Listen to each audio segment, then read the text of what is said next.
प्रजिता, सरकार को या मैं कहूं आरबीआई को, दरअसल आरबीआई तो स्वायत्त है, सरकार को समझ में नहीं आया कि महंगाई बहुत बड़ी चिंता है और आरबीआई को समझ आया तो आनन फानन में आपात बैठक बुलाई और ब्याज दरें बढ़ा दी।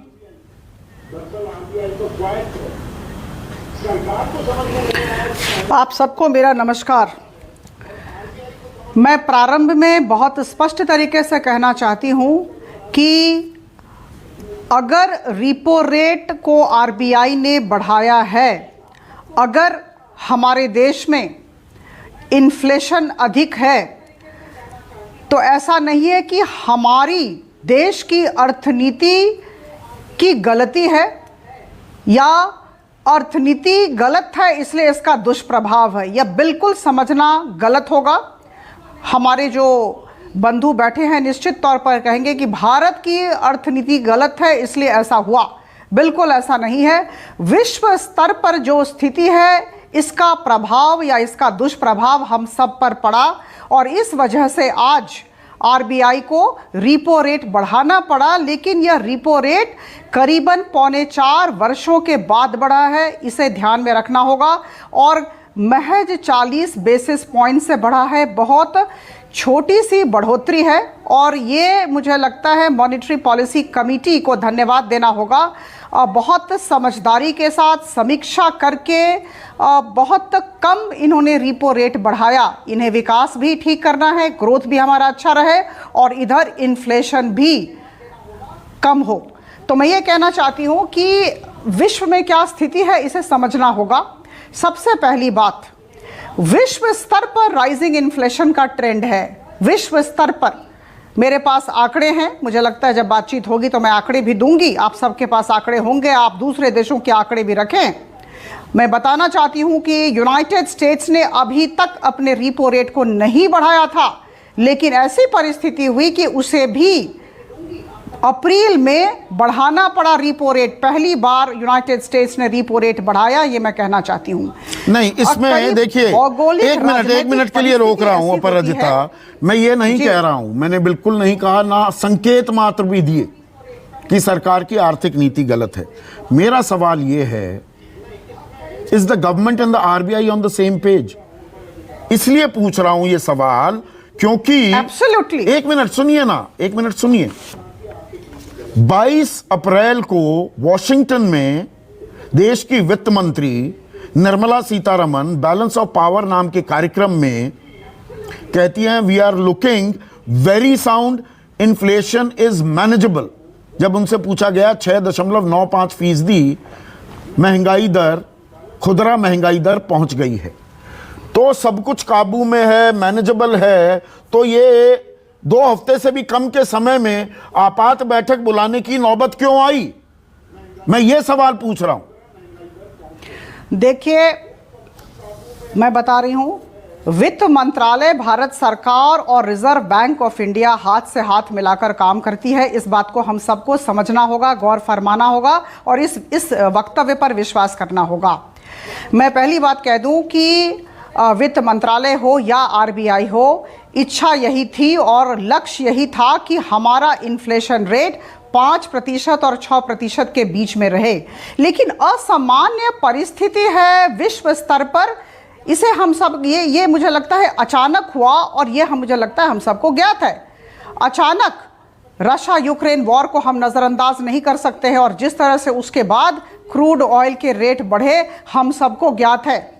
और शॉर्टेज ऑफ कमोडिटीज ग्लोबली, मैं इसे अंग्रेजी में कहना चाहती हूँ, बिल्कुल समझ में आएगा, जो वस्तुएं हैं, पदार्थ हैं, विश्व स्तर पर इसके रेट, इसका दर बढ़ता गया हर जगह, हर एक देश में, तो इसका भी असर हुआ। और जैसा कि भारत में सबसे ज्यादा दाम क्यों बढ़े? क्या इस, एक मिनट सुनिए ना, इस सवाल का जवाब नहीं मिलना चाहिए। आपने कहा और देशों के आंकड़े बिल्कुल ठीक कह रही हैं।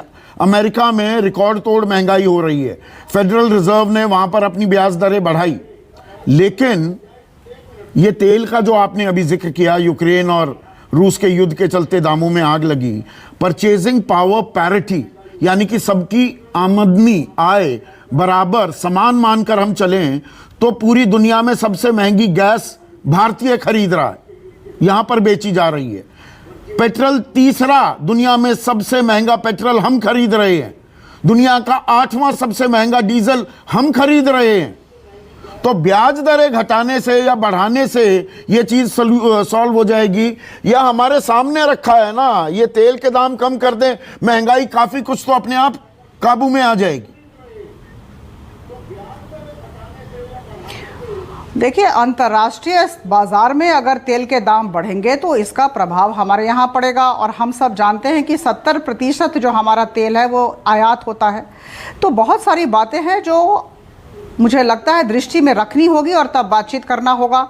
विश्व में जैसी परिस्थिति होगी उसका प्रभाव हमारे ऊपर पड़ेगा। और आप ये याद रखें कि हमने एक्साइज कट्स किए, हमने बहुत सारे राज्यों को कहा कि आप अपने वैट को कम करें, बहुत सारे राज्यों ने किया, बहुत सारे राज्यों ने नहीं किया। इस बात को भी हमें मद्देनजर रखना होगा। 27 रुपए 90 पैसे एक्साइज आप लेते हैं पेट्रोल पर, 21 रुपए 80 पैसे एक्साइज लेते हैं अभी डीजल पर।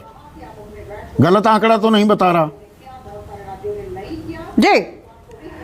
देखिए, ऐसा है कि मैंने कहा असामान्य परिस्थिति है और इससे भारत सरकार बहुत ही अच्छे ढंग से जूझने का प्रयास कर रही है, और वित्त मंत्रालय और रिजर्व बैंक ऑफ इंडिया ठीक ढंग से हाथ मिलाकर काम कर रही है। आपने अगर मुझे मुंह खुलवा दिया तो मैं कह दूं कि आज के दिन यूनाइटेड स्टेट्स में करीबन ह्यूजली 8.5% इन्फ्लेशन रेट है। आप बताइए, सबसे ज़्यादा इन्फ्लेशन रेट यूनाइटेड स्टेट्स में, ऐसा कभी नहीं था और अभी ये स्थिति है। और आपको मैं बता दूं, वहाँ जो फ्यूल इन्फ्लेशन हुआ है, वहाँ जो तेल के दर बढ़े हैं वो 32% हाइक है। परचेजिंग पावर पैरिटी का, इसलिए मैंने उदाहरण दिया आपको। जहाँ तक मैम आमदनी भी देखनी पड़ेगी ना, आय देखनी पड़ेगी, और कि पर कैपिटा इनकम कितनी है, भारतीय की कितनी है और अमेरिकी की कितनी है। हमारे लिए 100 रुपए भी बहुत पड़ते हैं, उनका 100 रुपए में तो $1.25 बनता है। उतने के तो पानी की बोतल हमारे यहाँ 20 रुपए की है, उनकी 100 रुपए की पड़ती है। ऐसा भी तो सोचे। हाँ,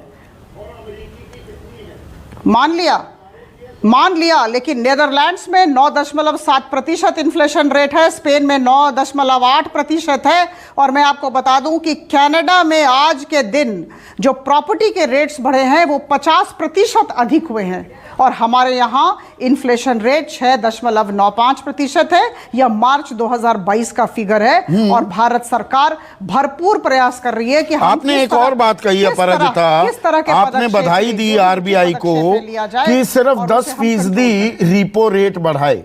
4% थे, 4.4% कर दिया। ये आप कह रहे हैं सिर्फ 10%। 10% आम आदमी का सवाल मैं पूछ रहा हूं। आम आदमी के लिए तो सीधा सीधा मतलब 7% पे या 8% पे होम लोन उसका चल रहा था तो वो 9% हो जाएगा। गाड़ी का लोन 7, 7.25 था, वो 8% हो जाएगा। कंज्यूमर ड्यूरेबल्स पर जो चीजें उसने खरीदी वो महंगा हो जाएगा। गलत तो नहीं बता रहा मैं? तो इससे तो मांग घटेगी, हमें मांग बढ़ानी है विकास दर को गति देने के लिए।